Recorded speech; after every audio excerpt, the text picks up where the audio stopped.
Exam 300 Fight for Glory। नमस्कार दोस्तों, स्वागत है आपका एग्जाम 300 में। आज का टॉपिक है कंप्यूटर नेटवर्क। इसमें हम डेटा कम्युनिकेशन और राउटर, रिपीटर, हब और ये सारे टॉपिक, उसके अलावा टोपोलॉजी और भी कई सारे टॉपिक कवर करेंगे और इनको आसान भाषा में समझेंगे। तो शुरू करते हैं। सबसे पहले देखते हैं कि डेटा कम्युनिकेशन या जो संचार नेटवर्क है वो क्या होता है। तो डेटा कम्युनिकेशन, जिसे हिंदी में संचार कहते हैं, तो वो क्या होता है? तो डेटा कम्युनिकेशन जो होता है वो किसी डेटा का, कोडेड डेटा का या किसी जो इन्फॉर्मेशन है या सूचना का जो है वो आदान-प्रदान है किसी एक कंप्यूटर या किसी एक कंप्यूटिंग डिवाइस से दूसरे कंप्यूटिंग डिवाइस के बीच में किसी नेटवर्क के ऊपर। इसमें एक कंप्यूटर से दूसरे कंप्यूटर के बीच में तथा एक कंप्यूटर से किसी और ऐसे डिवाइस के ऊपर या उपकरण के ऊपर जिसमें डेटा को स्टोर करने की या प्रोसेस करने की क्षमता हो, उसके बीच भी जो डेटा ट्रांसफर होता है उसको हम डेटा कम्युनिकेशन या संचार कहते हैं। अगला है कि डेटा ट्रांसमिशन के चैनल कितने होते हैं। तो चैनल का मतलब है वो माध्यम या वो तरीके जिनके माध्यम से हम डेटा को ट्रांसफर करते हैं। तो ब्रॉडली अगर देखें तो 3 टाइप के चैनल होते हैं या 3 टाइप के तरीके होते हैं। सबसे पहला है सिंप्लेक्स मेथड, दूसरा है हाफ डुप्लेक्स और तीसरा है फुल डुप्लेक्स। ये हाफ डुप्लेक्स और फुल डुप्लेक्स काफ़ी पूछा जाता है, इसमें से हाफ डुप्लेक्स थोड़ा ज़्यादा ही पूछा जाता है एग्ज़ाम्स में। तो एक-एक करके देखते हैं। सबसे पहला है सिंप्लेक्स। तो सिंप्लेक्स जो मेथड है उसमें क्या होता है कि एक ट्रांसमीटर होता है और एक रिसीवर होता है और ये फिक्स रहते हैं। मतलब जो ट्रांसमीटर है वो डेटा को ट्रांसमिट करेगा यानी कि प्रेषित करेगा, भेजेगा और जो रिसीवर है वो डेटा को रिसीव करेगा यानी कि अवशोषित करेगा या डेटा को अपनाएगा, रिसीव करेगा। यानी कि इनके रोल चेंज नहीं हो सकते हैं। जो ट्रांसमीटर है वो सिर्फ़ ट्रांसमिट ही करता है, वो रिसीव नहीं कर सकता और जो इसमें रिसीवर है वो सिर्फ़ रिसीव करेगा, वो ट्रांसमिट नहीं कर सकता।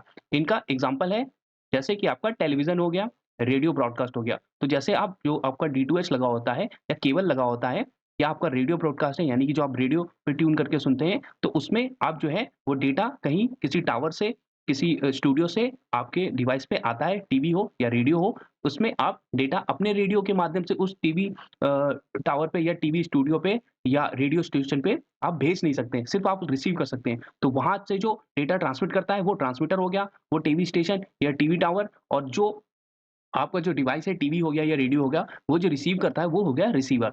तो ये हो गया सिम्प्लेक्स मेथड यानी कि एक ट्रांसमीटर होता है, एक रिसीवर होता है और दोनों फिक्स होते हैं। जो ट्रांसमीटर है वो ट्रांसमिट ही करेगा और जो रिसीवर है वो सिर्फ़ रिसीव ही करेगा डेटा। यानी कि जो रिसीवर है वो डेटा ट्रांसमिट नहीं कर सकता और जो ट्रांसमीटर है वो डेटा रिसीव नहीं कर सकता। तो ये सिर्फ़ एक सिंगल वे या वन वे या यूनि डायरेक्शन जो है वो डेटा का फ्लो होता है इसमें सिम्प्लेक्स मेथड में। एग्ज़ाम्पल हो गए टेलीविज़न ब्रॉडकास्टिंग, रेडियो ब्रॉडकास्टिंग। अगला है हाफ डुप्लेक्स चैनल। तो हाफ डुप्लेक्स चैनल में क्या होता है? हाफ डुप्लेक्स चैनल में जो ट्रांसमीटर है वो रिसीवर भी बन सकता है और जो रिसीवर है वो ट्रांसमीटर भी बन सकता है। यानी कि जो दोनों एंड के डिवाइसेस हैं वो दोनों ही काम कर सकते हैं, ट्रांसमीटर का भी, रिसीवर का भी। मगर एक कैच है इसमें कि जब जो डिवाइस है, जो ट्रांसमीटर का जब वो काम कर रहा होगा, तब वो रिसीवर का काम नहीं कर सकता है और जो रिसीवर का काम कर रहा होगा जिस समय पर, वो ट्रांसमीटर का काम नहीं कर सकता है। यानी कि एक जब प्रोसेस ओवर हो जाएगी, यानी कि मान लीजिए ये डिवाइस है, इसने पहले डेटा को ट्रांसमिट करना शुरू किया इस दूसरे वाले डिवाइस पे। तो जब ये ट्रांसमिट कर रहा है, तो सिर्फ़ ये ट्रांसमिट ही करेगा, उस समय ये डेटा रिसीव नहीं कर सकता। उसी टाइम जब ये जो ये वाला डिवाइस है, ये डेटा को रिसीव कर रहा है, यानी कि डेटा को अवशोषित कर रहा है, ग्रहण कर रहा है, तब ये डेटा सिर्फ़ रिसीव ही कर सकता है, ये डेटा उस समय ट्रांसमिट नहीं कर सकता। मगर जब ये ट्रांसमिट करना बंद कर देगा, इसकी डेटा ट्रांसमिशन की इस वाले की जो है वो प्रोसेस पूरी हो जाएगी, उस समय ये डेटा रिसीव करने के मतलब लिए तैयार होगा, यानी कि उस समय ये डेटा रिसीव कर सकता है और उसी तरह जब ये डेटा रिसीव कर चुका होगा, उस समय ये डेटा ट्रांसमिट कर सकता है। तो यानी कि एक-एक करके ही, यानी कि पहले अगर वो कोई काम कर रहा है, ट्रांसमीटर का काम कर रहा है, तो वो ट्रांसमीटर का ही काम करेगा जब तक पूरा का पूरा ट्रांसमिशन हो नहीं जाता या रिसीविंग का काम कर रहा है, तो वो उस समय तक रिसीविंग करेगा जब तक कि रिसीविंग का काम पूरा नहीं हो जाता। तो वो अल्टरनेटिवली ये वर्क करते हैं ट्रांसमीटर और रिसीवर पे। इसके एग्जांपल है वॉकी टॉकी। आपने देखा होगा मूवीज़ वगैरह में या रियल लाइफ में भी, तब जब वॉकी टॉकी की बात करते हैं तो वो पहले एक साइड से बोलता है कि हेलो चार्ली टू अल्फा। तो चार्ली टू अल्फा मतलब कि वो चार्ली है और वो अल्फा को ट्रांसमिट कर रहा है। फिर वो बोलता है ओवर। तो जब वो ओवर बोलता है, इसका मतलब है दूसरे वाले को पता चल जाता है कि उसकी बात खत्म हो गई है, अब मुझे बोलना चाहिए। तब ये इधर से बोलेगा कि अल्फा टू चार्ली, यानी कि अल्फा ये है और उसने बात समझ ली है। फिर ये बोलेगा कि ओवर, यानी कि अपनी बात बताओ। तो फिर ये अपनी आगे की बात बताएगा कि यहाँ पे ये संदिग्ध पाए गए हैं, ऐसा कुछ है, तो फिर वो इसको ट्रांसमिट करेगा। यानी कि ये वन वन वे होता है, मगर मतलब टू वे होता है, बट कंडीशन ये है कि एक साथ एट अ टाइम नहीं हो सकता है। जब आप ट्रांसमिट कर रहे हैं तो ट्रांसमिट ही करेंगे, रिसीव नहीं कर सकते हैं। जब आपका ट्रांसमिशन पूरा हो जाएगा तब आप रिसीव कर सकते हैं। तो हाफ डुप्लेक्स के एग्जांपल है वॉकी-टॉकी। नेक्स्ट आता है फुल डुप्लेक्स चैनल। तो नाम से ही लग रहा है फुल डुप्लेक्स का मतलब है यानी कि जो ट्रांसमीटर और यानी कि दोनों डिवाइस दोनों ही का काम कर सकते हैं और इस एक ही साथ कर सकते हैं, यानी कि साइमल्टेनियसली कर सकते हैं फुल डुप्लेक्स में। जो ट्रांसमीटर है, वो ट्रांसमीटर भी रहता है, रिसीवर भी रहता है, सभी टाइम पे ऑल द टाइम, और जो रिसीवर है वो ट्रांसमीटर भी रहता है ऑल द टाइम। तो दोनों ही डिवाइसेस ट्रांसमीटर, रिसीवर एक ही टाइम पे रहते हैं, एट अ टाइम रहते हैं, साइमल्टेनियसली वर्क करते हैं। यानी कि जैसे हम जो भी टेलीफोनिक बात करते हैं, फ़ोन पे बात करते हैं, वीडियो कॉल करते हैं, वो सब फुल डुप्लेक्स मॉडल पे वर्क करते हैं। यानी कि हम एक साथ बोल भी सकते हैं और दूसरे की आवाज़ उसी समय सुन भी सकते हैं, और आवाज़ें जो है या वॉइस है जो वीडियो है वो ओवरलैप भी कर सकती है, यानी कि हमारी आवाज़ें एक साथ भी आ सकती हैं। हमें दूसरे की बात ओवर करने खत्म होने का वेट करने की ज़रूरत नहीं पड़ती है। जबकि हाफ डुप्लेक्स में क्या होता था कि हमें पहले दूसरे वाले की बात का ओवर होने का टाइम लेना होता था। जब वो ओवर बोलता था कि मेरी बात खत्म हो गई है, तब हम अपनी बात कहना शुरू करते थे। और सिम्प्लेक्स में क्या था, सिम्प्लेक्स में फिक्स है, जो ट्रांसमीटर है वो सिर्फ़ ट्रांसमिट ही करेगा, जो रिसीवर है वो सिर्फ़ रिसीव करेगा। तो फुल डुप्लेक्स के एग्ज़ाम्पल हो गए, जैसे कि टेलीफ़ोन हो गए, मोबाइल हो गए, स्काइप वीडियो कॉल हो गई, ये सब फुल डुप्लेक्स के एग्ज़ाम्पल हैं। अगला देखते हैं इन्फॉर्मेशन ट्रांसफ़र की स्पीड को किन में नापते हैं।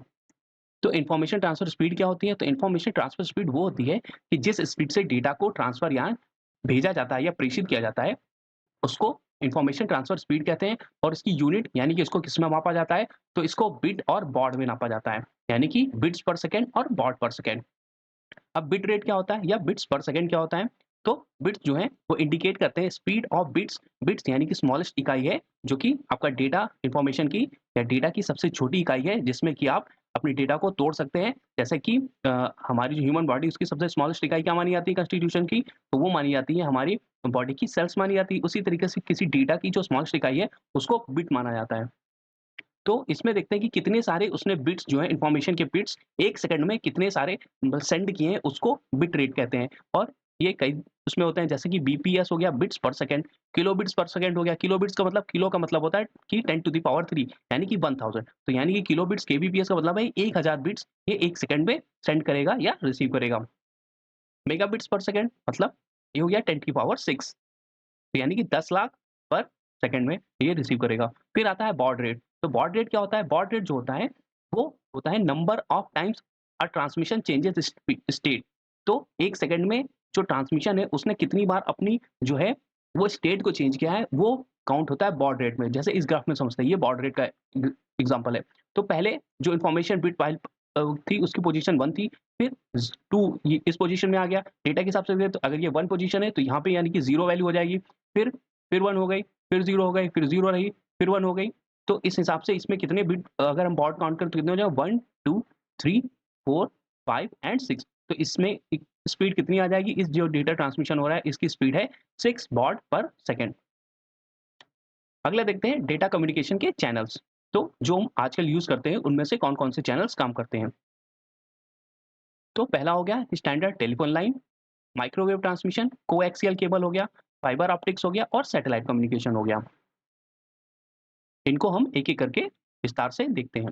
तो सबसे पहला है स्टैंडर्ड टेलीफोन लाइन, जो हमारे घरों में टेलीफोन लाइन्स होती थी, अब तो ज़्यादातर घरों में नहीं है, ऑफ़िसेज़ में ही मिलेंगी आपको, गवर्नमेंट के ऑफ़िसेज़ में टेलीफोन लाइन। तो इनके थ्रू भी हमें जो है डेटा ट्रांसफ़र, यानी कि हमें नेटवर्क या इंटरनेट की सुविधा मिलती थी। थोड़ा जो ये रहता था काफ़ी जो स्पीड रहती थी वो काफ़ी कम मिलती थी।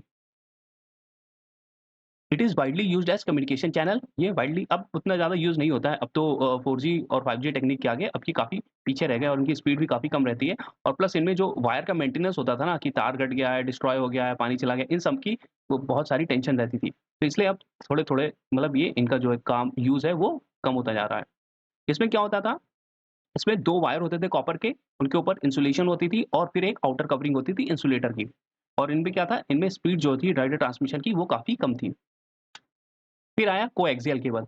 कोएक्सियल केबल क्या होता था? इसमें एक सेंटर केबल होता था कॉपर वायर, उसके ऊपर एक इंसुलेशन होता था प्लास्टिक का, फिर उसके ऊपर जो एक इंसुलेशन होती थी वो कॉपर की मेश होती थी। मेश मतलब जाली जैसा होता था, और फिर उसके बाद एक आउटर इंसुलेशन होता था। तो ये जो कॉपर की मेश है, ये जो थी, ये एक शील्डिंग का काम करती थी और ये मिनिमाइज़ करती थी इलेक्ट्रिकल या रेडियो फ्रीक्वेंसी से इंटरफेरेंस के लिए। अब ये इलेक्ट्रिकल और रेडियो फ्रीक्वेंसी इंटरफेरेंस क्या होता था इसमें? अगर मान लीजिए आपका ये जो कोएक्सियल केबल है, आपने इंटरनेट के लिए आपने लगाया, तो उसमें क्या, और इसके पास से अगर कोई आपने इलेक्ट्रिकल वायर गुज़ार दिया, तो वो क्या होता था कि आपको पता होगा कोई इलेक्ट्रिकल वायर जा रहा है तो उसके वायर के करंट के डायरेक्शन में उसके अलोंग क्या होता था मैग्नेटिक फील्ड जनरेट हो जाती थी। तो उस वायर से एक मैग्नेटिक फील्ड जनरेट होगी और वो जो मैग्नेटिक फील्ड होती थी वो इसमें जो डेटा ट्रांसफर हो रहा है, जो स्पीड है इंटरनेट की वो उसमें इंटरफेरेंस करता था। तो इसलिए उससे बचने के लिए यहाँ पे एक कॉपर मेश लगा दी जाती थी और अगर आपने फिज़िक्स पढ़ी होगी तो आपको पता होगा कि कॉपर मेश ये क्योंकि अंदर हॉलो होती थी, तो अगर आपने पढ़ा होगा कि अगर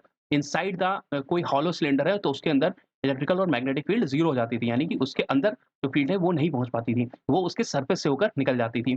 तो इसलिए ये कॉपर मेश का यूज़ होता था, इसको इलेक्ट्रिकल और मैग्नेटिक फील्ड से बचाने के लिए। इसकी स्पीड अच्छी होती थी, काफ़ी अच्छी होती थी और ये आजकल काफ़ी भी यूज़ किया जा रहा है कोएक्सियल केबल। इसका एग्ज़ाम्पल क्या है? इसका एग्ज़ाम्पल है Ethernet. Next is microwave transmission. तो माइक्रोवेव ट्रांसमिशन क्या होता है? माइक्रोवेव जो है ये अगर आपने पढ़ा होगा, तो जब आप वेव्स वगैरह पढ़ते हैं, तो उसमें जो फ्रीक्वेंसी चार्ट पढ़ते हैं, तो आप सबसे पहले पढ़ते होंगे कि गामा आती है, फिर एक्स-रे आती है, फिर अल्ट्रावायलेट आती है, फिर विज़िबल आती है, फिर आती थी अ, माइक्रो यानी कि माइक्रोवेव, फिर आती थी रेडियो। तो माइक्रोवेव है, इसकी जो आपकी वेवलेंथ होती है, वो काफ़ी ज़्यादा होती है, इसलिए इसको डेटा ट्रांसमिशन के लिए यूज़ किया जाता है। मगर इसका ड्रॉबैक एक ये है कि अगर कोई ऑब्जेक्ट बीच में आ गया, मतलब मान लीजिए कि कोई बिल्डिंग आ गई बड़ी-सी या कोई हिल आ गया, तो उसकी वजह से ये जो है इसका डेटा ट्रांसमिशन अवरुद्ध हो जाता है, उसमें परेशानी आती है। तो इसलिए क्या करते हैं कि जो बड़ी-बड़ी बिल्डिंग्स होती हैं, उनके ऊपर इसके टावर को इंस्टॉल किया जाता है।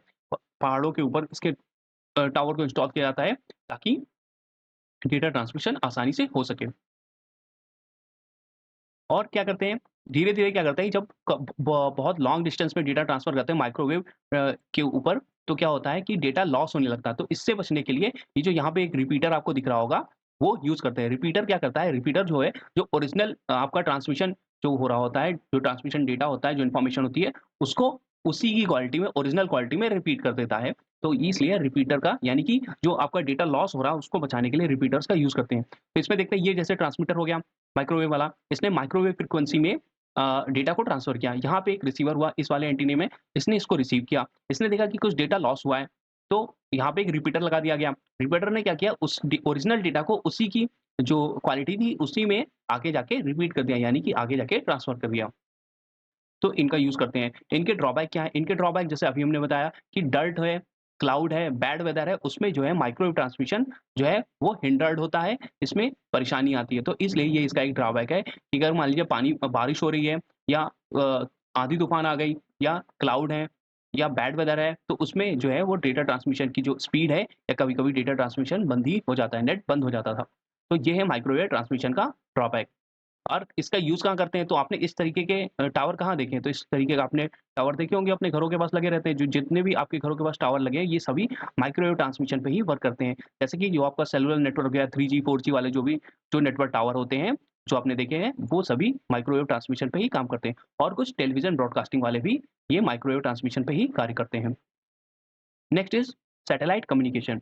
तो सैटेलाइट कम्युनिकेशन ये सबसे एडवांस फॉर्म है और इसमें जो डेटा क्वालिटी होती है वो सबसे अच्छी होती है और इसमें डेटा लॉस भी नहीं होता और इसमें स्पीड भी काफ़ी बढ़िया मिलती है। और इसका एक जो प्लस पॉइंट है कि सैटेलाइट कम्युनिकेशन का, इसमें हमें मतलब जो टावर्स हैं उनकी बहुत ज़्यादा अत्यधिक ज़रूरत नहीं पड़ती है और ये है कि हम पृथ्वी के किसी भी कोने में रिमोट से रिमोट लोकेशन पर भी डेटा को ट्रांसफ़र कर सकते हैं, भेज सकते हैं। इसका एक बेहतरीन एग्ज़ाम्पल आपको मिलेगा जो जो आपकी टेस्ला जो कंपनी है, वो जो बनाती है स्काईनेट करके उसका नाम है शायद। तो उसने कई सारे जो मुझे लगता है 200 से 300 अपने सैटेलाइट छोड़ रखे हैं अर्थ के ऑर्बिट में। तो वो जो डेटा ट्रांसफ़र करते हैं, वो इसी फिनोमिना पे वर्क करते हैं।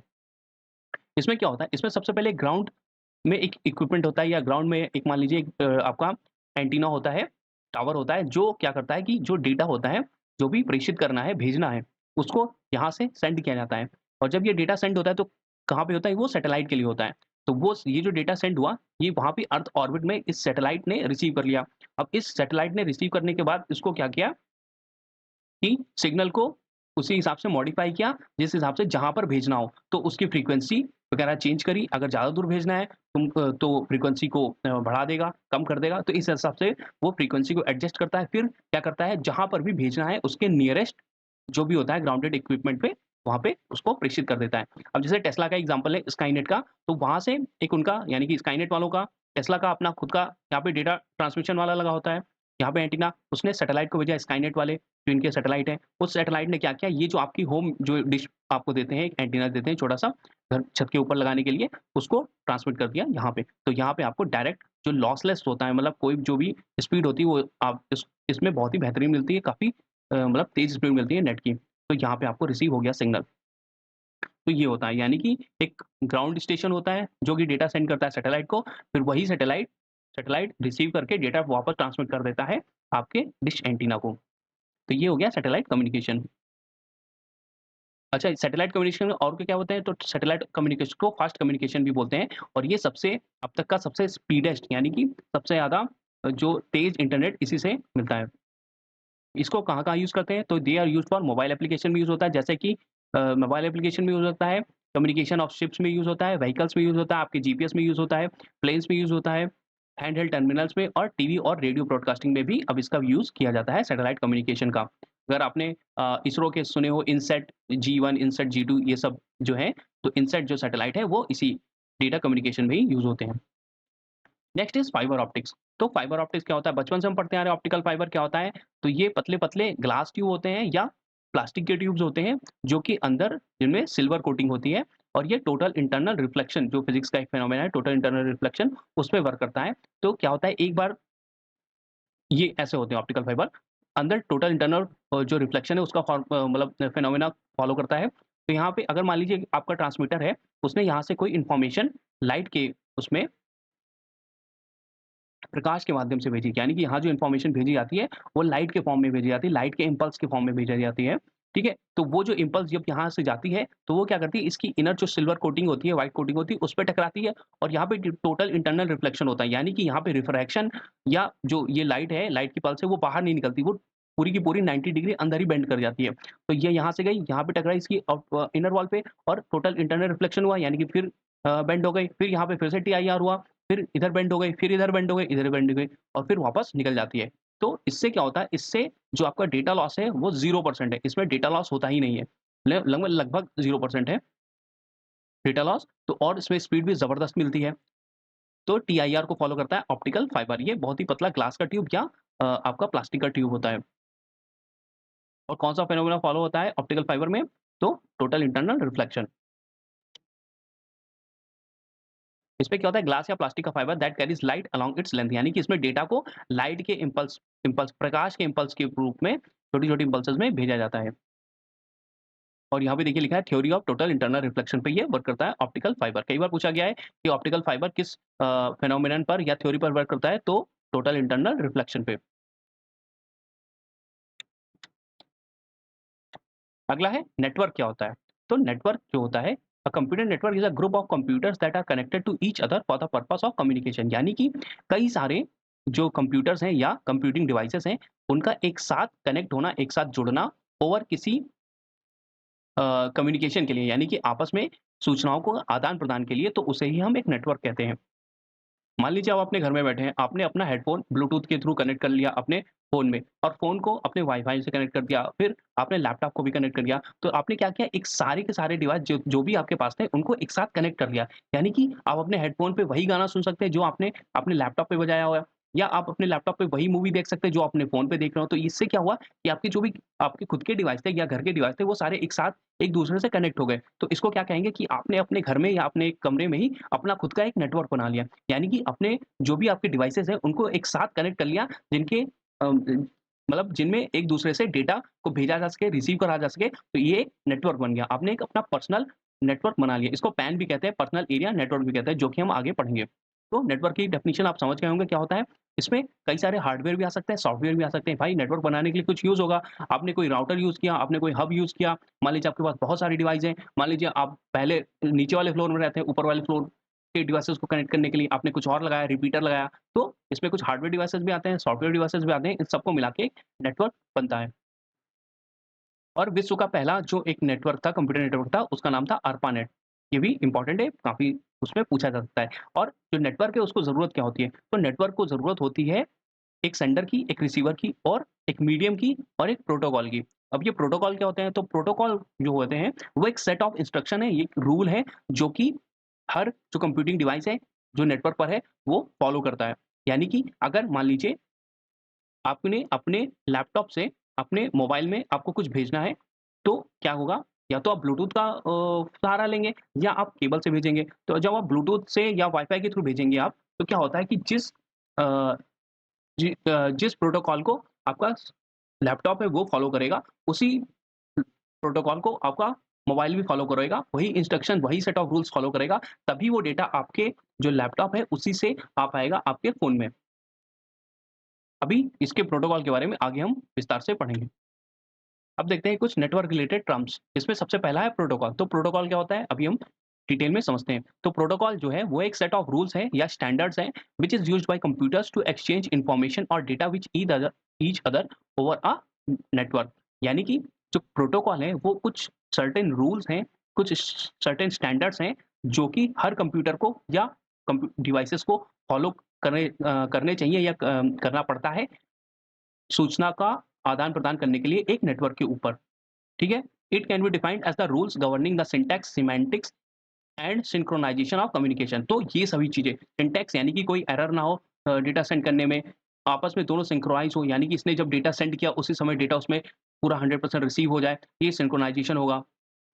जैसे कि इसमें एक एग्ज़ाम्पल दिया जाए, मान लीजिए ये सेंडर है, आपका ये कंप्यूटर है जिसने कुछ प्रोटोकॉल रूल्स फ़ॉलो करे, उसी को मैसेज करने को ट्रांसफ़र करने के लिए रिसीवर पे, और रिसीवर वही प्रोटोकॉल, वही सेट ऑफ रूल्स फ़ॉलो करेगा उस डेटा को रिसीव करने के लिए। अगर ये दूसरा प्रोटोकॉल मतलब फ़ॉलो कर रहा है, तो इससे डेटा यहाँ पे ट्रांसफ़र नहीं हो पाएगा। यानी कि एक बहुत ही आसान एग्ज़ाम्पल में समझते हैं। मान लीजिए आपने यहाँ से डेटा ब्लूटूथ के माध्यम से इस पे भेजा, सेंड करा, तो जब तक इसका ब्लूटूथ ऑन ही नहीं होगा, तो इसमें मान लीजिए आप ब्लूटूथ को एक तरीके से एक लूज़ली लैंग्वेज एक प्रोटोकॉल समझ लीजिए, ठीक है? तो मान लीजिए यहाँ से आपने अपने इस डिवाइस से इसमें आपको डेटा भेजना है, आपने ब्लूटूथ ऑन किया बट यहाँ का ब्लूटूथ ऑन ही नहीं किया आपने, तो वो सेट ऑफ इंस्ट्रक्शन, वो रूल्स आपने यहाँ इस वाले डिवाइस में फॉलो ही नहीं करे, तो इससे डेटा इसमें ट्रांसफर ही नहीं हो पाएगा। मान लीजिए आपने यहाँ से वाई-फाई के थ्रू भेजा आपने अपना अ, डेटा, और यहाँ पे आपने ब्लूटूथ ऑन करके बैठे हो, तो भाई जब यहाँ पे आप वाई-फाई के माध्यम से भेज रहे हो डेटा और यहाँ पे आप ब्लूटूथ के माध्यम से आप डेटा रिसीव कर रहे हो, तो डेटा ट्रांसमिशन कैसे होगा? इसमें इसमें आ ही नहीं पाएगा। तो डेटा ट्रांसमिशन इन दोनों के बीच तभी हो पाएगा या तो ये दोनों ही ब्लूटूथ से आपस में कनेक्टेड हो या दोनों ही वाई-फाई के थ्रू आपस में कनेक्टेड हो। ये एक मतलब लूज़ली तरीके से आप प्रोटोकॉल की भाषा समझ सकते हैं। उसी तरह प्रोटोकॉल पे होता है। जो रूल्स और इंस्ट्रक्शन फॉलो करके ये डेटा सेंड कर रहा है, उसी रूल और इंस्ट्रक्शन को फॉलो करके इसको डेटा रिसीव करना होगा, तभी डेटा दोनों के बीच में ट्रांसफर हो पाएगा। आगे बढ़ते हैं। कुछ इम्पोर्टेंट नेटवर्किंग प्रोटोकॉल्स को अब समझते हैं एक-एक करके। अब आपको और धीरे-धीरे समझ में आएगा कि प्रोटोकॉल्स क्यों ज़रूरी हैं। तो सबसे पहला है एचटीटीपी यानी हाइपर टेक्स्ट ट्रांसफर प्रोटोकॉल। ये सबसे ज़्यादा ज़रूरी और सबसे ज़्यादा इसका फुल फॉर्म भी पूछा गया है। Hyper text transfer protocol HTTP. ये क्या होता है? ये हाइपर टेक्स्ट ट्रांसफर प्रोटोकॉल जो है, ये वेब कम्युनिकेशन के लिए एक क्लाइंट और सर्वर मॉडल पे बेस्ड होता है। यानी कि मान लीजिए हमने इस लैपटॉप से कुछ टेक्स्ट भेजा इस सर्वर पे, तो ये सर्वर पे यानी कि आपके नेटवर्क के ऊपर भेजना है, तो कौन-सा जो प्रोटोकॉल है वो फॉलो होगा, तो होगा एचटीटीपी। एक क्लाइंट होगा, एक सर्वर होगा। अगला है टीसीपी यानी ट्रांसमिशन कंट्रोल प्रोटोकॉल।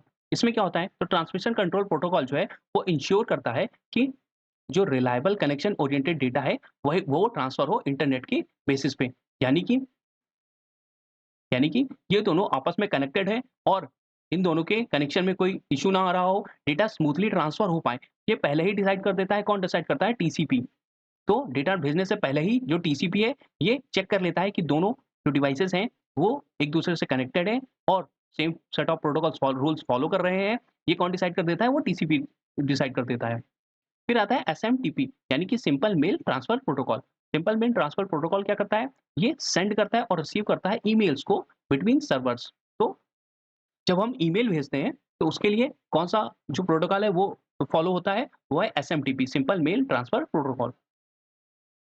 अगला है एचटीटीपीएस। अभी हमने क्या पढ़ा था? एचटीटीपी पढ़ा था। अब हम पढ़ेंगे एचटीटीपीएस यानी हाइपरटेक्स्ट ट्रांसफर प्रोटोकॉल सिक्योर। जो हाइपरटेक्स्ट ट्रांसफर प्रोटोकॉल था, ये तो जो प्रोटोकॉल था ये तो सही था, बट ये सिक्योर नहीं था। यानी कि इसमें डेटा लॉस हो सकता था, डेटा ब्रीच हो सकता था, डेटा हैक हो सकता था। तो इसको और सिक्योर और सुरक्षित बनाने के लिए एचटीटीपी को एचटीटीपीएस यानी कि हाइपरटेक्स्ट ट्रांसफर प्रोटोकॉल सिक्योर में ट्रांसफर किया गया, यानी कि मॉडिफाई किया गया।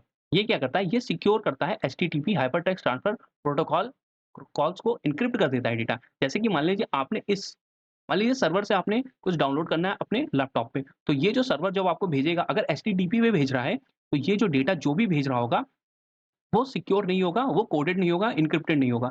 यानी कि अगर कोई हैकर मान लीजिए जिसने आपका आईपी लोकेशन यहाँ पे हैक कर रखा है, तो वो आपका जो भी डेटा है वो देख सकता है, वो समझ सकता है, वो कॉपी कर सकता है, डाउनलोड कर सकता है आपका सारा डेटा जो भी आप इस सर्वर से आप भेज रहे हैं अपने कंप्यूटर में। बट एचटीटीपीएस में क्या होता है, ये सिक्योर होता है, यानी कि कोई भी बीच में आपका डेटा हैक नहीं कर सकता, रीड नहीं कर सकता, क्योंकि वो डेटा एन्क्रिप्टेड होगा और वो तभी जो डिक्रिप्ट होगा आपके डिवाइस पे आके, जब सारे के सारे जो पैकेट्स होंगे डेटा के, वो अलाइन हो जाएँगे एक एक उसी सीक्वेंस में जिस सीक्वेंस में इस सर्वर ने आपको भेजे थे। तो एचटीटीपीएस क्या होता है? Hypertext transfer protocol secure.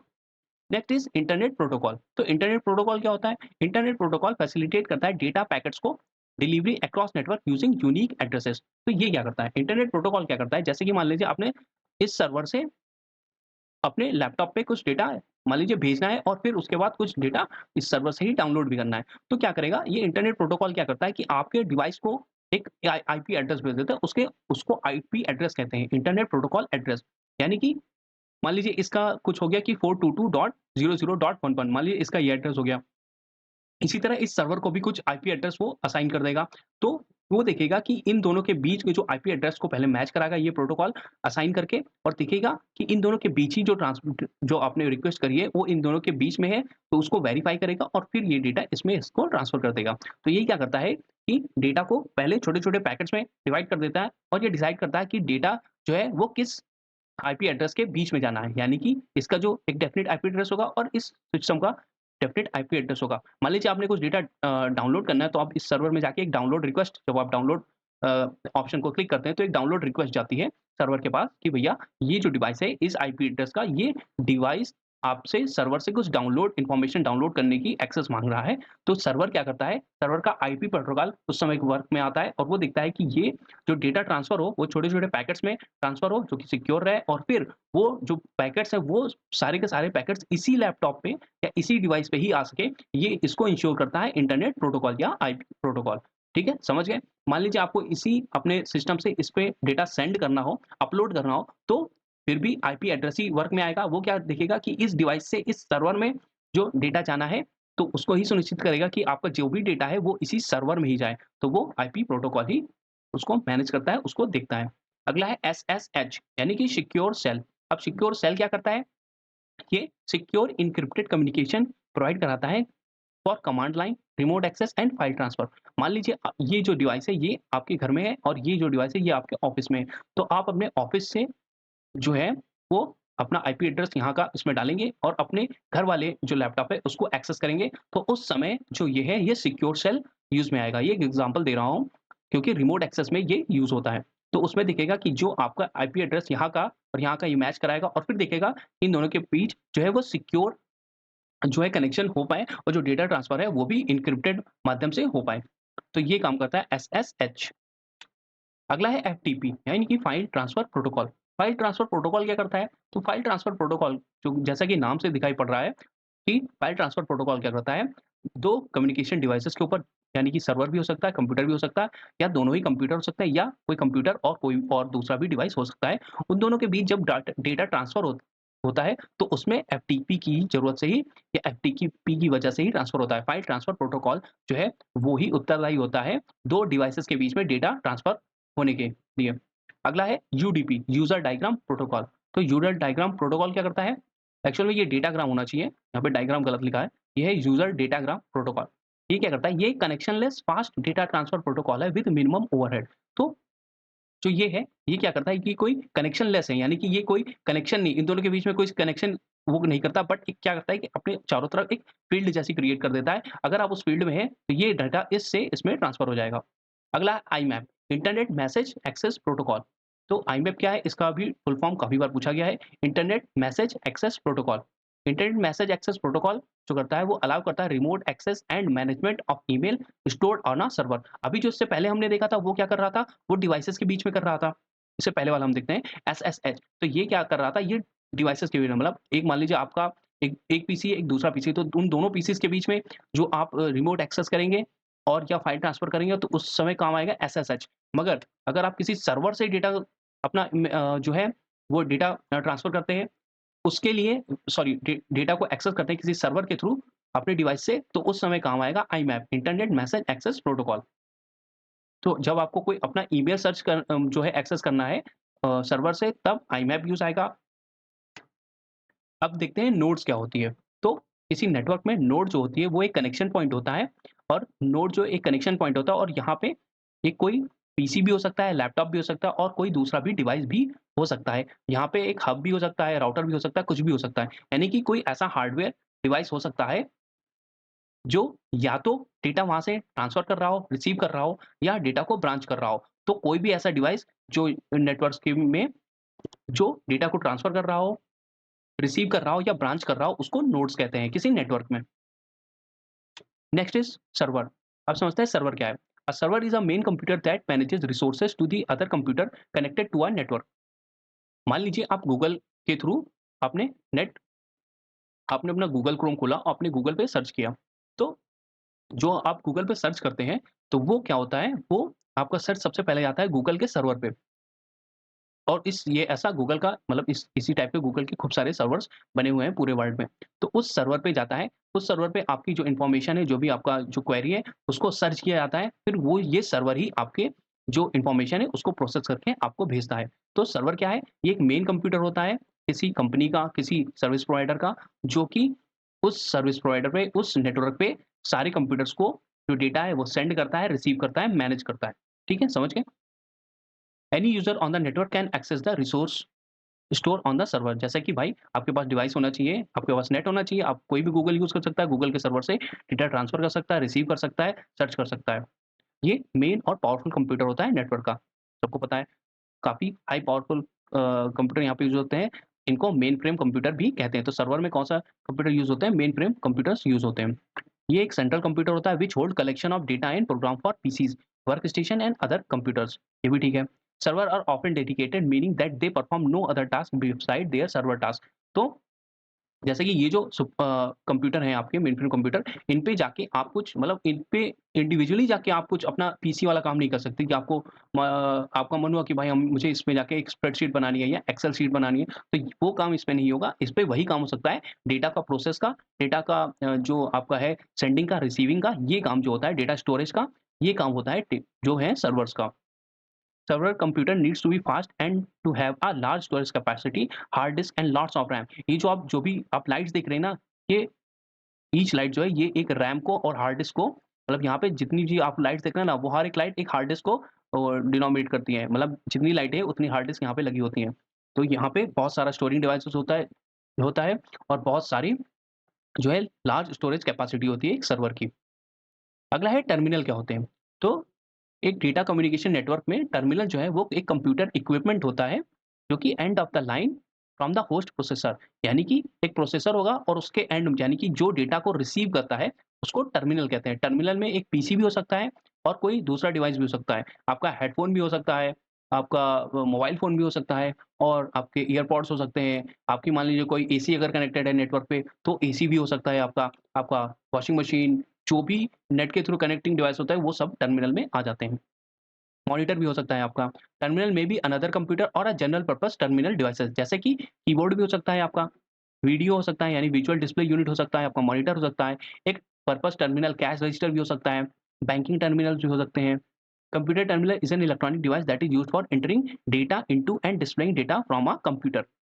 तो एक सिंपल सी डेफिनिशन डेटा टर्मिनल की क्या बताई गई है कि जो एक इलेक्ट्रॉनिक डिवाइस होता है, टर्मिनल एक ऐसा इलेक्ट्रॉनिक डिवाइस है जो कि यूज़ किया जाता है डेटा को इनपुट करने के लिए और डेटा को डिस्प्ले करने के लिए फ्रॉम अ कंप्यूटर। तो ये कंप्यूटर के लिए हो गया। सर्वर के लिए टर्मिनल्स दूसरी डेफिनिशन हो जाती है। मान लीजिए एक प्रॉपर आपका कंप्यूटर सेटअप है, तो जो आपका मॉनिटर है, जो आपका कीबोर्ड है, जो आपका माउस है, ये सब क्या है? या आपके स्पीकर हो गए, ये सब क्या है? ये सब एक टर्मिनल को डिफाइन करते हैं, एक पर्सनल कंप्यूटर के रेफरेंस में। अब इसमें आते हैं डंब टर्मिनल और स्मार्ट टर्मिनल। तो डंब टर्मिनल क्या होता है? डंब टर्मिनल वो टर्मिनल होते हैं जिनमें खुद की प्रोसेसिंग पावर नहीं होती। यानी कि जो खुद डेटा को प्रोसेस नहीं कर सकते, बट डेटा को इनपुट कर सकते हैं, डेटा को आउटपुट यानी कि शो कर सकते हैं, डेटा को रिप्रेजेंट कर सकते हैं, ये सब काम कर सकते हैं, बट डेटा को प्रोसेस नहीं कर सकते हैं इन्फॉर्मेशन में। तो सीपीयू को छोड़ के जितने भी आपके डिवाइसेज़ हो गए हैं कंप्यूटर में, वो सारे डंब टर्मिनल्स ही जनरली आते हैं। जैसे कि डंब टर्मिनल में आपका जो है आपका डिस्प्ले हो जाएगा, जो आपका मॉनिटर हो गया, ये हो गया, आपका कीबोर्ड हो गया, आपका माउस हो गया, आपका क्या बोलते हैं ये स्पीकर्स हो गए, ये सारे डंब टर्मिनल्स में आते हैं क्योंकि इनके थ्रू डेटा को इनपुट किया जा सकता है, डेटा को शो किया जा सकता है और डेटा को कन्वर्ट करके साउंड में भेजा जा सकता है स्पीकर के एग्ज़ाम्पल में, बट डेटा को प्रोसेस नहीं कर सकते हैं। तो ये सारे डंब टर्मिनल में आ गए। आगे देखिए डंब टर्मिनल भी आ गया है। तो वो जो टर्मिनल्स होते हैं, जो डिवाइसेज़ होते हैं पर्सनल कंप्यूटर में, जो कि जिनके माध्यम से हम डेटा को इनपुट कर सकते हैं, डेटा को सीपीयू में भेज सकते हैं और डेटा को जो है वो रिप्रेज़ेंट कर सकते हैं आउटपुट के फॉर्म में। बट उन डिवाइसेज़ में कोई प्रोसेसिंग पावर नहीं होती है, उनको हम डंब टर्मिनल कहते हैं। एग्ज़ाम्पल हो गया आपका कीबोर्ड हो गया, आपका मॉनिटर हो गया, आपका माउस हो गया, माइक हो गया, स्पीकर हो गए, ये सब डंब टर्मिनल में आते हैं। ये dumb terminal Allahabad high court RO में पूछा गया है। अगला है नेटवर्किंग डिवाइसेस क्या होते हैं? तो नेटवर्क हमने पढ़ लिया। अब डिवाइसेस देखते हैं कौन-कौन से नेटवर्किंग में यूज़ होते हैं। तो कौन-कौन से यूज़ होते हैं? रिपीटर यूज़ होता है, हब यूज़ होता है, स्विचेस यूज़ होता है, राउटर यूज़ होता है और गेटवेज़ यूज़ होते हैं। एक-एक करके हम इनको डिटेल में समझते हैं। नेक्स्ट देखते हैं रिपीटर क्या होता है? तो एक टेलीकम्युनिकेशन में या नेटवर्किंग में जो रिपीटर है, ये एक इलेक्ट्रॉनिक डिवाइस है, जिसका काम क्या होता है कि सिग्नल्स को रिपीट करना। यानी कि कोई इसके पास सिग्नल आता है वो इसको रिपीट करके आगे सेंड कर देता है और एक काम ये और करता है कि अगर मान लीजिए सिग्नल जो है वो वीकर है या वीक सिग्नल है तो उसको ये एम्पलीफाइड कर देता है यानी कि उसकी जो क्वालिटी है उसको बूस्ट कर देता है। तो रिपीटर का क्या काम हुआ? पहला तो डेटा इनकमिंग डेटा को रिपीट करके आउटगोइंग में बदलना यानी कि डेटा को रिसीव करना और फिर उसको आगे फॉरवर्ड कर देना। और दूसरा काम है कि अगर कोई वीक सिग्नल है उसको बूस्ट करके या एम्पलीफाइड करके आगे बढ़ा देना।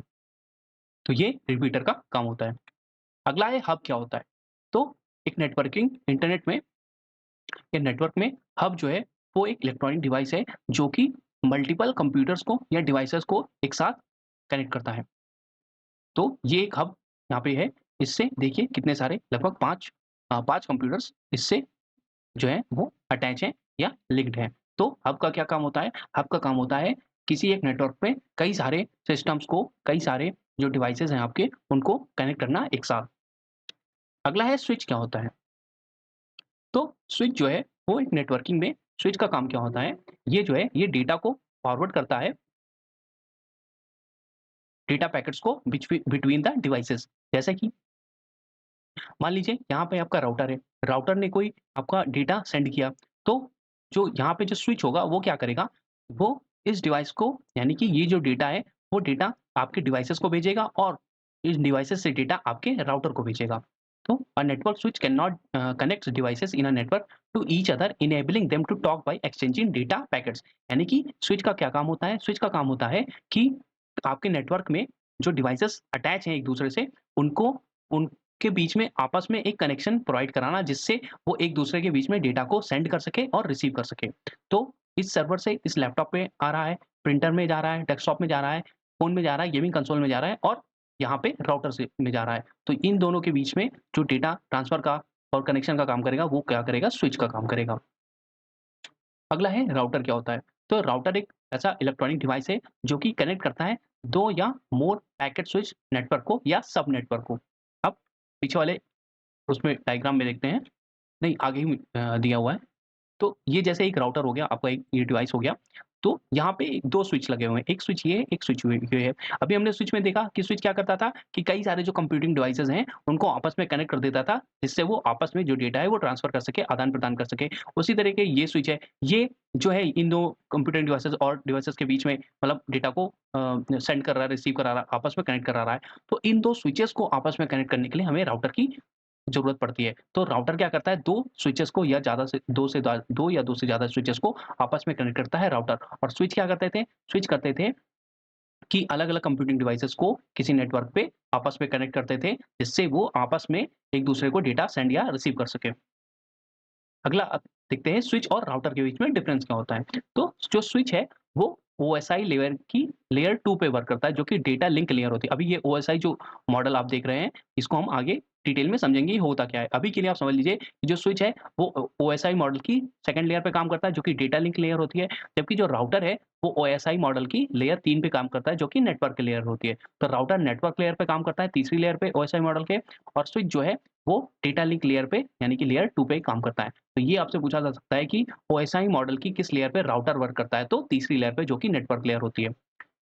सेकंड है connectivity between multiple devices, manages ports and वीलैन security settings.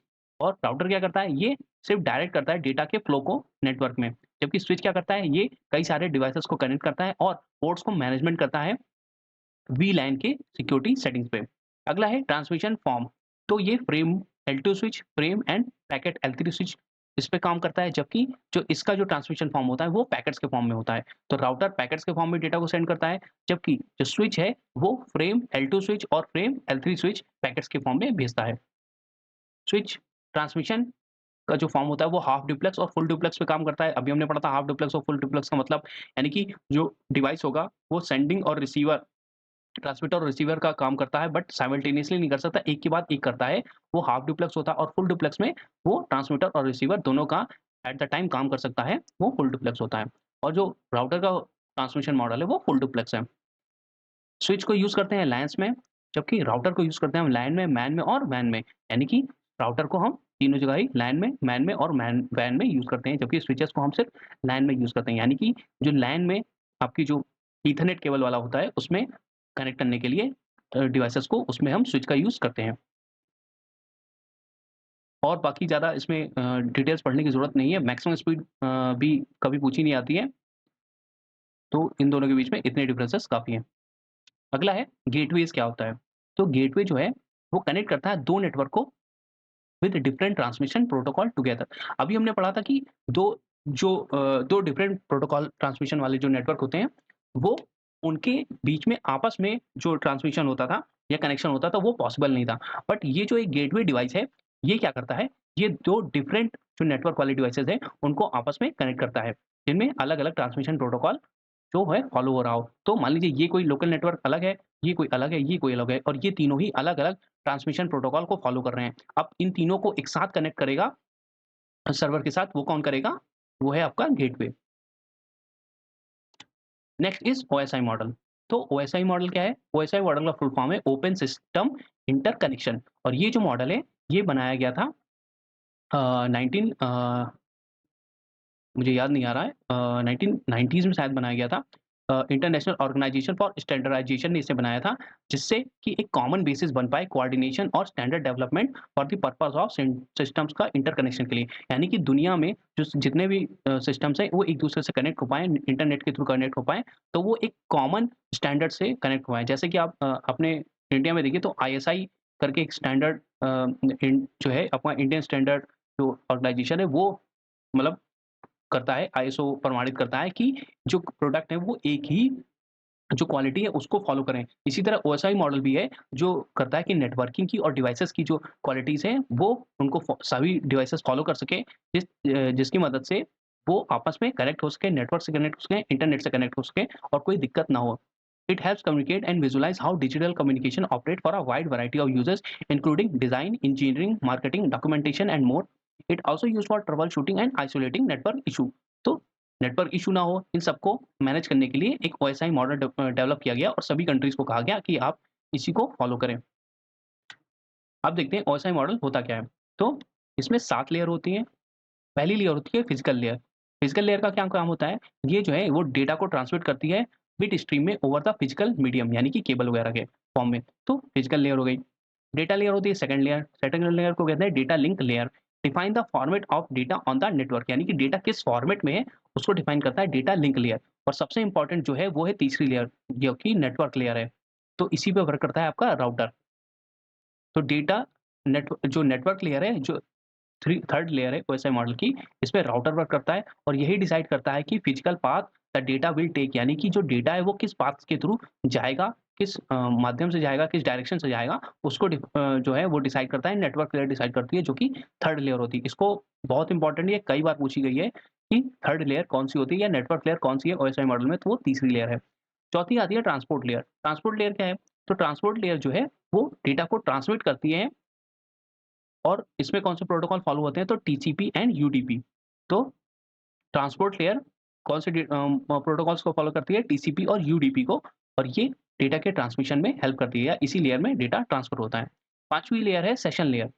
Session layer क्या करती है? ये मेंटेन करती है कनेक्शंस को and is responsible for controlling ports and sessions. यानी कि जो एक टाइम, मान लीजिए आपको कोई डेटा सेंड करना है एक डिवाइस से दूसरे डिवाइस को। जब आप सेंड करते हैं तो आप देखते हैं आपके में लिख के आ जाता होगा कि इतने मिनट या इतने सेकंड में ये डेटा ट्रांसफर हो जाएगा। तो वो जो लेयर है, वो जो डिफाइन कर रही है वो सेशन लेयर है कि यानी कि इन दोनों के बीच में जो सेशन होगा यानी कि कनेक्शन होगा वो इतने टाइम के लिए एस्टेब्लिश किया जा चुका है 5 मिनट के लिए, 4 मिनट के लिए। उस ड्यूरेशन में ये डेटा इस डिवाइस से दूसरे डिवाइस में आ जाएगा। तो ये जो काम होता है ये सेशन लेयर का होता है। नेक्स्ट इज़ प्रेजेंटेशन लेयर जो कि छठी लेयर है।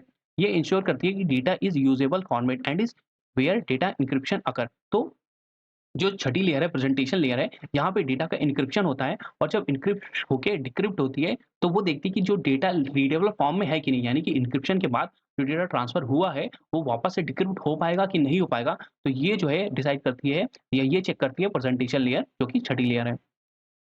अगला है 7वीं लेयर जो कि एप्लीकेशन लेयर है। तो इनमें से 3 जो 2 लेयर्स सबसे ज़्यादा इम्पोर्टेंट, सबसे ज़्यादा बार-बार पूछी जाती है, वो है तीसरी लेयर जो कि नेटवर्क लेयर है, इस पे राउटर वर्क करता है और 7वीं लेयर जो कि एप्लीकेशन लेयर है। इन दोनों को सबसे ज़्यादा पूछा जाता है, नेटवर्क लेयर को और एप्लीकेशन लेयर को। तो 7वीं लेयर या एप्लीकेशन लेयर क्या करती है? ये ह्यूमन कंप्यूटर इंटरैक्शन लेयर होती है। तो 7वीं लेयर एप्लीकेशन लेयर इसको बोलते हैं ह्यूमन कंप्यूटर इंटरैक्शन लेयर। इसमें क्या होता है? इसमें application can access the network services. मान लीजिए आपके कंप्यूटर में कोई एप्लीकेशन है, मान लीजिए जीमेल है या आपको कोई यूट्यूब देखना है नेट पे, तो वो जो एक्सेस करेगी जो आपकी एप्लीकेशन है, यूट्यूब एप्लीकेशन या जीमेल एप्लीकेशन या कोई और एप्लीकेशन, तो वो 7वीं लेयर एप्लीकेशन लेयर को फॉलो करेगी या उसको ही मतलब यूज़ करेगी नेट को एक्सेस करने के लिए। तो ये हो गया ओएसआई मॉडल। इसमें जो सबसे इम्पोर्टेंट लेयर है जो बार-बार पूछी जाती है वो है तीसरी नेटवर्क लेयर और 7वीं एप्लीकेशन लेयर। फिर देखते हैं टाइप्स ऑफ नेटवर्क। तो नेटवर्क कितने प्रकार के होते हैं? तो कई प्रकार के होते हैं बट मेनली जो होते हैं वो 3 माने जाते हैं जिसमें कि लैन हो गया, मैन हो गया और वैन हो गया। ये जो पैन है ये पर्सनल एरिया नेटवर्क होता है। मान लीजिए आप अपने ही कमरे में बैठे हैं और आपके पास 4-5 डिवाइसेज़ हैं। आपका ब्लूटूथ हेडफ़ोन हो गया, आपका फ़ोन हो गया, आपका मोबाइल फ़ोन हो गया, आपका एक और मोबाइल फ़ोन है वो हो गया, आपका कंप्यूटर हो गया, आपका टैबलेट हो गया। आपने इन सबको एक साथ कनेक्ट कर लिया तो वो होएगा पर्सनल एरिया नेटवर्क यानी कि अपने खुद के जो सेल्फ ओन्ड प्रोडक्ट्स हैं उनको एक छोटे से एरिया में ही कनेक्ट कर रखा है, उसको बोलते हैं पैन एरिया नेटवर्क। फिर लैन एरिया नेटवर्क आ जाएगा, लोकल एरिया नेटवर्क, फिर आता है कैन, इसको बोलते हैं कैंपस एरिया नेटवर्क यानी कि जो स्कूल्स वगैरह के अंदर, कॉलेजेस वगैरह के अंदर जो होता है उसको बोलते हैं कैन, कैंपस एरिया नेटवर्क। फिर आता है मैन यानी कि मेट्रोपॉलिटन एरिया नेटवर्क, किसी शहर में, बड़े शहर में जो नेटवर्क होता है उसको मेट्रोपॉलिटन एरिया नेटवर्क होता है। फिर आता है वाइड एरिया नेटवर्क, ये हो गया 2 बड़े-बड़े स्टेट्स, राज्यों के बीच में या देशों के बीच में जो होता है, वो होता है वैन या किसी बड़े से स्टेट के किसी बड़े कंट्री के बीच में अंदर, तो वो होता है वाइड एरिया नेटवर्क। जो वैन है इसको फॉलो ये एटीएम के जो आप देखते होंगे घरों के पास आपके लगे होते हैं और जो पूरे इंडिया में मान लीजिए सारे एटीएम है एसबीआई के या एचडीएफसी के, तो वो जिससे कनेक्ट होते हैं वो होता है वैन, वाइड एरिया नेटवर्क। अब सबसे पहला देखते हैं पैन क्या होता है? Personal area network. अभी हमने समझाया कि ये जो होता है ये पर्सनल एरिया नेटवर्क क्या है? ये किसी इंडिविजुअल मान लीजिए आपके पास ही 5 डिवाइसेज़ हैं, जिनको आपने कनेक्ट कर रखा है वाई-फाई के माध्यम से या पीसी के थ्रू सभी को एक साथ कनेक्ट कर रखा है, तो वो हो जाता है पर्सनल एरिया नेटवर्क और ये किसी छोटे से स्पेस में होता है और एक पर्सनल इंडिविजुअल का होता है। अगला देखते हैं लोकल एरिया नेटवर्क यानी कि लैन। तो लोकल एरिया नेटवर्क जो है वो एक स्मॉल ज्योग्राफिकल एरिया जैसे कि मान लीजिए घर हो गया, ऑफिस हो गया, स्मॉल ग्रुप ऑफ बिल्डिंग हो गई, स्कूल हो गया या एयरपोर्ट हो गया, तो उनके बीच में उनके अंदर जो नेटवर्क होता है उसको हम लैन यानी कि लोकल एरिया नेटवर्क बोलते हैं। तो इसमें छोटे से घर से लेके बड़े से एक एयरपोर्ट तक के जो बिल्डिंग्स हैं वो आ जाती हैं लैन यानी कि लोकल एरिया नेटवर्क में। अगला है मेट्रोपॉलिटन एरिया नेटवर्क। इसमें पूरे शहर का जो नेटवर्क होता है वो आ जाता है। तो पूरे शहर जिस नेटवर्क से कनेक्ट होते हैं उसको बोलते हैं metropolitan area network. A large computer network that usually span a city or a large campus. A man usually interconnects a number of local area network and provide uplink services to wide area network and the internet router, switch and hub all together forms a man. तो switch, router, hub ये सब man यानी कि metropolitan area network में ही use होते हैं। लैन में ये यूज़ नहीं होते हैं। और मैन जो होता है यानी कि मेट्रोपॉलिटन एरिया नेटवर्क जो है ये कई सारे छोटे-छोटे लैन्स से बना होता है। यानी कि मान लीजिए एक यूनिवर्सिटी कैंपस है, इसके अंदर इसका खुद का लैन होगा, ठीक है? उससे कई सारे डिवाइसेज़ कनेक्ट होंगे। मान लीजिए कुछ 100 डिवाइसेज़ हैं इधर, फिर इधर हो गया रेजिडेंशियल एरिया की ये बिल्डिंग है, ये बिल्डिंग है, ये बिल्डिंग है, इनके अलग-अलग अपने लोकल एरिया नेटवर्क हो गए। इन सबको इन सबके अलग-अलग लैन्स को कनेक्ट किया जाएगा, ठीक है? हब से, फिर उसके बाद राउटर वगैरह की मदद स्विच और राउटर की मदद से इनको मैन के थ्रू कनेक्ट कर दिया जाएगा मेट्रोपॉलिटन एरिया नेटवर्क है। फिर इधर देखिए कुछ अलग-अलग घर बने हैं, कुछ बिल्डिंग्स हैं, कुछ आर्किटेक्चर हैं। इनके अलग-अलग लैन हो गए। इन सारे लैन्स को हब की मदद से और राउटर्स की मदद से कनेक्ट किया जाएगा। फिर इस तरह ये देख लीजिए बिल्डिंग्स हैं, हॉस्पिटल्स हो गए, स्कूल्स हो गए। तो इन सारे डिफरेंट लैन्स को एक साथ कनेक्ट करके एक मेट्रोपॉलिटन एरिया नेटवर्क बनता है, यानी कि पूरे शहर का एक नेटवर्क बनता है। अगला है वाइड एरिया नेटवर्क। तो वाइड एरिया नेटवर्क यानी कि बहुत सारे लैन पकड़ लो या बहुत सारे मेट्रोपॉलिटन एरियाज़ को मिला के जो बनता है उसको वैन बोलते हैं, यानी कि वाइड एरिया नेटवर्क बोलते हैं। इसका एक बढ़िया एग्ज़ाम्पल है, जितने भी एटीएम हैं बैंकिंग सर्विसेज़ के वो सभी के सभी वाइड एरिया नेटवर्क से कनेक्ट होते हैं। इसमें क्या आ जाता है, इसमें मान लीजिए कोई स्टेट आ गई आपकी, मान लीजिए पूरे यूपी के जितने भी नेटवर्क हैं, जितने भी शहरों के नेटवर्क हैं, वो सब मिला के एक वैन बनाएँगे या पूरे इंडिया का एक जो पूरा नेटवर्क है उसको बोला जाएगा वैन। इसका एग्ज़ाम्पल इम्पोर्टेंट है, आपसे पूछा जाएगा वैन का एग्ज़ाम्पल क्या है? तो जो एटीएम सर्विसेज़ हो गई, उनके सर्वर हो गए, बैंकिंग सर्वर्स हो गए, ये सारे वैन में आते हैं। अब देखते हैं नेटवर्क टोपोलॉजी क्या होती है?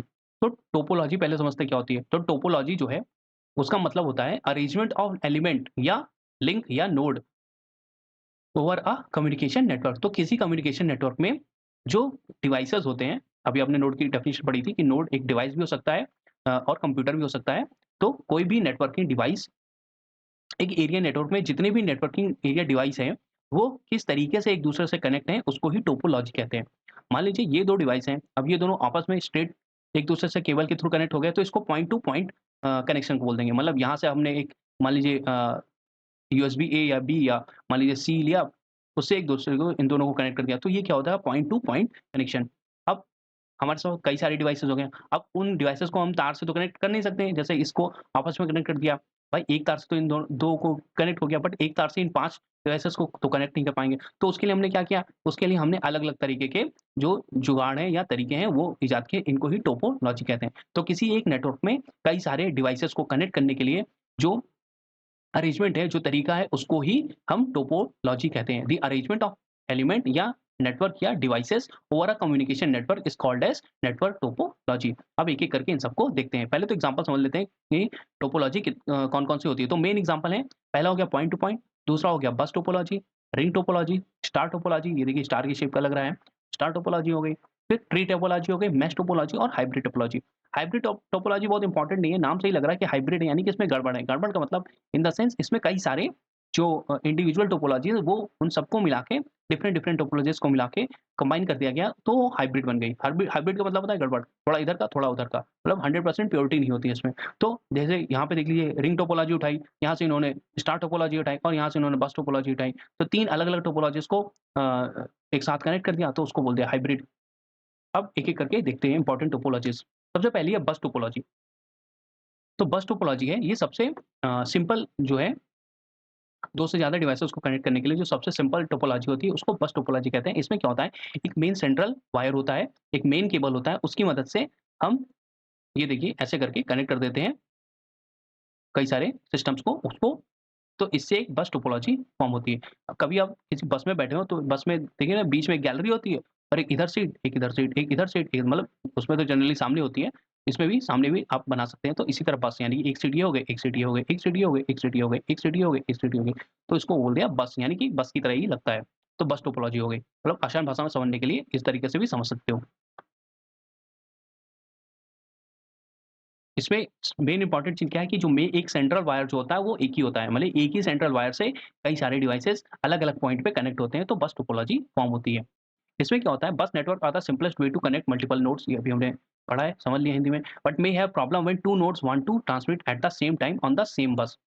तो इसमें क्या दिक्कत है? इसमें दिक्कत है कि मान लो ये नोड और ये नोड एक ही टाइम पे डेटा को ट्रांसमिट करना चाहें, तो इसमें पंगा हो जाएगा। इसमें क्या होता है कि एक बस जो है, वो एक ही टाइम पे, यानी कि जो मेन लाइन है, इसमें एक टाइम पे एक ही जो नोड है, वही डेटा ट्रांसफर कर सकती है। 2 नोड साइमल्टेनियसली डेटा ट्रांसफर नहीं कर सकती हैं। तो ये भी दिक्कत है और जो डेटा को ट्रांसफर करना है, वो मेन लाइन के थ्रू होगा। यानी कि ये कंप्यूटर चाहे कि हम डायरेक्ट डेटा इस सिस्टम पे भेज सकें, तो वो नहीं हो सकता। पहले इसको डेटा इस मेन ब्रांच में भेजना पड़ेगा, फिर इस मेन ब्रांच से इस सिस्टम में डेटा जाएगा। तो ये होता है तरीका। यानी कि डायरेक्ट जो नेटवर्क है वो इन दोनों सिस्टम्स के बीच में नहीं कन्वर्ट हो सकता है। वो मेन जो वायर है, जो मेन कनेक्शन है उसके थ्रू ही होगा। अगला देखते हैं रिंग टोपोलॉजी क्या है। तो रिंग टोपोलॉजी है, जैसे कि देख रहे हो सर्कल बन गया है, रिंग बन गई है। तो इसमें क्या होता है, इसमें डिवाइसेस को आपस में कनेक्ट कर जाता है इन अ रिंग या सर्कल के फॉर्म में। इसकी सबसे बड़ी जो कैरेक्टरिस्टिक है वो ये है कि जो एक सिस्टम है या एक आपका नोड है वो मिनिमम 2 नोड से कनेक्ट होता है। देखिए, जैसे ये कंप्यूटर है, ये इस कंप्यूटर से कनेक्ट है और इस कंप्यूटर से। तो ये कितने कंप्यूटर से कनेक्ट है ये वाला? तो ये 2 कंप्यूटर से कनेक्ट है। इसी तरह इस कंप्यूटर को पकड़िए या नोड इसको मानिए, तो ये नोड कितने नोड से कनेक्टेड है? तो 2 नोड से। इस कंप्यूटर से, इस कंप्यूटर से। तो एक जो नोड या एक जो सिस्टम है या एक कंप्यूटर है, रिंग टोपोलॉजी में वो मिनिमम 2 से कनेक्ट होता है। अगर 2 से कनेक्ट नहीं हो रहा है तो वो रिंग टोपोलॉजी बनेगी ही नहीं।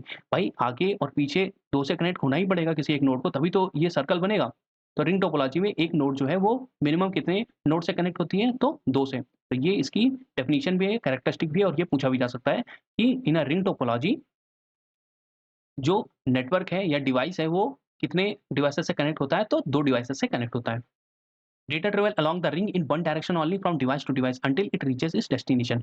अब इसका एक क्या ड्रॉबैक है? इसका ड्रॉबैक ये है कि मान लीजिए ये जो सबसे पहला वाला इसको मान लेते हैं हम पहला। तो इस सिस्टम से हमको डेटा इस सिस्टम में भेजना है, इस सिस्टम इसके जो बगल में ही है। तो इससे डेटा पहले सेकंड में जाएगा, फिर थर्ड में जाएगा, फिर फोर्थ में जाएगा। यानी कि इससे डेटा डायरेक्ट इसमें नहीं जा सकता क्योंकि इसमें जो फ्लो ऑफ डायरेक्शन जो बनाया गया था इनिशियल में, वो बनाया गया था कि 1, 2, 3, 4 इस डायरेक्शन यानी कि क्लॉकवाइज़ डायरेक्शन में ही डेटा इस जो रिंग है इसमें फ्लो कर सकता है। अगर मान लीजिए पहले बना दिया जाता कि इस कंप्यूटर 1 से डेटा 4 में इधर से आ सकता है यानी कि एंटी क्लॉकवाइज़ आ सकता है तब तो तुरंत आ जाता। मगर इसमें जो बनाते टाइम इन्होंने बता दिया कि क्लॉकवाइज़ ही डेटा जाएगा यानी कि डेटा पहले इधर जाएगा, फिर इधर जाएगा, फिर इधर जाएगा। तो यही डायरेक्शन फॉलो होगा डेटा का। हर बार इसको इसमें भेजने के लिए ये डेटा जो होगा वो इन दोनों डिवाइसेज़ से गुज़र के ही जाएगा, प्रोसेस होके जाएगा। अगर इस नोड में कोई दिक्कत हो गई, तो ये डेटा आगे पहुँच ही नहीं पाएगा। तो ये इसका एक ड्रॉबैक है कि अगर एक सिस्टम या कंप्यूटर बीच का कोई दिक्कत कर गया, फॉल्ट निकल गया, तो डेटा आगे ट्रांसफ़र हो ही नहीं पाएगा। क्योंकि इसमें पूरा का पूरा डेटा फ्लो होता है जब तक कि वो एंड टर्मिनल में डेस्टिनेशन पे पहुँच ना पाए। तो ये इसका एक ड्रॉबैक है। अगला है स्टार टोपोलॉजी। तो स्टार टोपोलॉजी आप उससे इसके डायग्राम से समझ सकते हैं कि स्टार जैसा बन गया है, इसलिए इसको स्टार टोपोलॉजी कहते हैं। स्टार टोपोलॉजी में क्या होती है? इसमें जितने भी नोड्स या डिवाइसेज़ हैं वो एक आपस में कनेक्ट ना होके एक सेंट्रल हब से कनेक्ट होते हैं और उस हब के थ्रू फिर एक दूसरे से कनेक्ट होते हैं। मान लीजिए इसको इस वाले डिवाइस को सबसे इधर वाले के डिवाइस को इस पे डेटा सेंड करना है या इस वाले डिवाइस को इस पे डेटा सेंड करना है तो क्या होगा? ये इसमें डायरेक्टली डेटा ट्रांसफर नहीं करेंगे। ये क्या करेगा? ये हब को भेजेगा डेटा और वो हब जो है वो डेटा ट्रांसफर कर देगा इस वाले डिवाइस को। तो इस तरीके का इसमें होता है। मान लीजिए उसको अपने बगल वाले में भेजना है तो रिंग में क्या होता था? रिंग में अगर मान लीजिए इधर का डायरेक्शन है तो ये डायरेक्ट भेज देता या इधर का डायरेक्शन है तो इसमें डायरेक्ट भेज देता। बट इसमें ये नहीं होगा। इसमें ये वाला डिवाइस जो है वो पहले हब को भेजेगा फिर हब जो है वो देखेगा कि किस डिवाइस को ये डेटा भेजना है, डेस्टिनेशन क्या है, वो फिर हब उस डेस्टिनेशन पे डेटा सेंड करेगा। तो इसमें जो भी डेटा होगा सारा डेटा हब के थ्रू गुज़र के जाएगा, हब के थ्रू सेंड होगा। तो हब का इन्वॉल्वमेंट इसमें नेसेसरी है स्टार टोपोलॉजी में। The star topology reduces the chances of network failure by connecting all the system of a central node। सीधी सी बात है, सबको एक साथ कनेक्ट कर देता है। मान लीजिए कि जैसे कि रिंग वाले में अभी हम देख रहे थे, रिंग वाले में देख रहे थे कि मान लो यही डेटा ये जो नोड है, ये खराब हो जाए, तो डेटा का फ्लो तो इन्होंने क्लॉकवाइज़ दे रखा है, तो इस सिस्टम से इस सिस्टम में कोई डेटा ही नहीं भेज पाएँगे या इस सिस्टम से इस सिस्टम में भी कोई डेटा नहीं सेंड कर सकते हम जब तक कि ये नोड को सही ना किया जाए। तो ये इसका बहुत बड़ा ड्रॉबैक हो गया कि भाई एक भी नोड अगर फेल हो गई, तो हम डेटा आगे ट्रांसफर कर ही नहीं सकते रिंग में। बट जो स्टार टोपोलॉजी है इसमें ऐसा कोई ड्रॉबैक है ही नहीं। मान लीजिए हमको डेटा इससे इसमें सेंड करना है तो ये डेटा क्या करेगा? हब में सेंड करेगा और हब उस डेटा को ट्रांसफर कर देगा इस वाले डिवाइस पे। इसमें अगर मान लो ये वाली नोड खराब हो जाती है, तो इस वाली नोड का खराब होने का इफ़ेक्ट बाकी किसी भी नेटवर्क पे मतलब डिवाइस पे नहीं पड़ेगा। इसको डेटा अगर इसमें भेजना है तो इस हब के थ्रू इधर भेज देगा, इसको डेटा इसमें भेजना है तो इसके थ्रू इसमें भेज देगा और इसकी कोई मतलब खराब होने पे कोई इफ़ेक्ट पूरे के पूरे टोपोलॉजी या सिस्टम पे नहीं पड़ेगी। तो ये एक इसका प्लस पॉइंट है स्टार टोपोलॉजी का कि अगर कोई नोड फेल भी हो जाती है, कोई इंडिविजुअल नोड फेलियर पे भी बाकी के जो डिवाइसेज़ हैं, उन पे डेटा ट्रांसमिशन का कोई इफ़ेक्ट नहीं होता।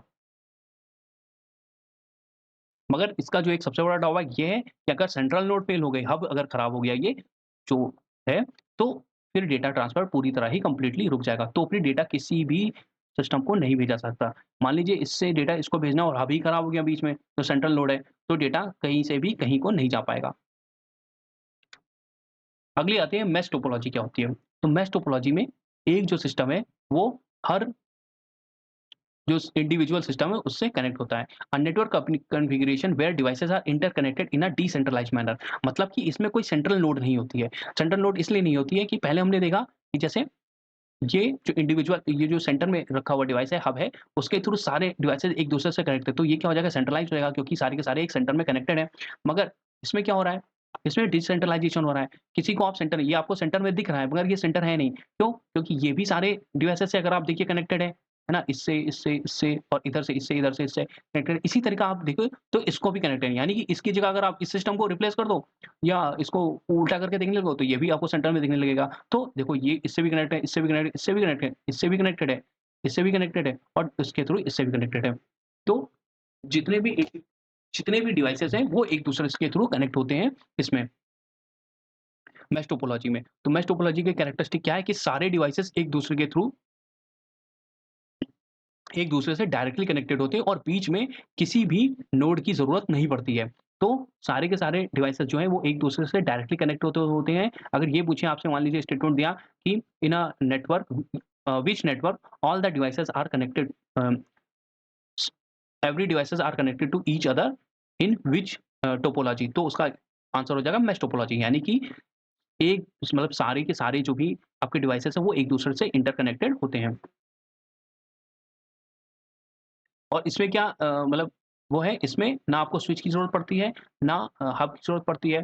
तो इसमें ये भी है, मतलब जो आपके नेटवर्किंग डिवाइसेज़ हैं उनकी ज़रूरत इसमें नहीं पड़ती। अगला है ट्री टोपोलॉजी क्या होता है? तो ट्री टोपोलॉजी क्या होता है? इसमें एक हायरार्किकल पैटर्न में चीज़ें सेट होती हैं। हायरार्किकल का मतलब है कि ये सबसे नीचे का डिवाइस, फिर उस इन 3 डिवाइसेज़ को कनेक्ट करके एक ऊपर का अपर लेयर का डिवाइस हो गया, फिर उस अपर लेयर को 2 डिवाइसेज़ को कनेक्ट करने के लिए एक सेंट्रल डिवाइस हो गया। तो इसको आप मल्टी लेवल मार्केटिंग एमएलएम की तरह भी समझ सकते हैं कि भाई इसने अपने नीचे 2 कनेक्ट किए, फिर इसने अपने नीचे 3 कनेक्ट कर लिए, फिर ये अपने नीचे और 3-3 कनेक्ट करेंगे, तो इस तरीके से भी आप समझ सकते हैं। कि मल्टी लेवल मार्केटिंग वाला जो आपका होता है, वो कौन-सा है, ट्री टोपोलॉजी है। A structure where devices are connected hierarchically, मतलब सबसे ऊपर होगा, फिर उसके नीचे 2 डिवाइसेज़ होंगे, 3 डिवाइसेज़ होंगे, फिर उनके नीचे 3 डिवाइसेज़ होंगे, 2 डिवाइसेज़ होंगे, ऐसे करके कनेक्ट होता है, उसको बोलते हैं ट्री टोपोलॉजी। तो इसको बोलते थे, मान ली भाई ये अगर आप मान लो इसको पैरेंट नोड बोल दोगे, तो ये चिल्ड्रन नोड हो जाएँगे, या ये ग्रैंड पैरेंट नोड हो जाएगा, तो ये पैरेंट नोड हो जाएगा, ये children node grand child node हो जाएगा, ये पैरेंट नोड हो जाएगा, तो ये चिल्ड्रन नोड हो जाएगा, ये इस तरीके के होता है इसमें। तो ये आपका networking devices, communication, router, hub, OSI model, ये सब डिटेल से समझाया मैंने हिंदी में। अगर बढ़िया लगा हो कंटेंट, अच्छा लगा हो वीडियो, तो लाइक करें, सब्सक्राइब करें और शेयर ज़रूर करें। Thank you. जय हिंद, वंदे मातरम।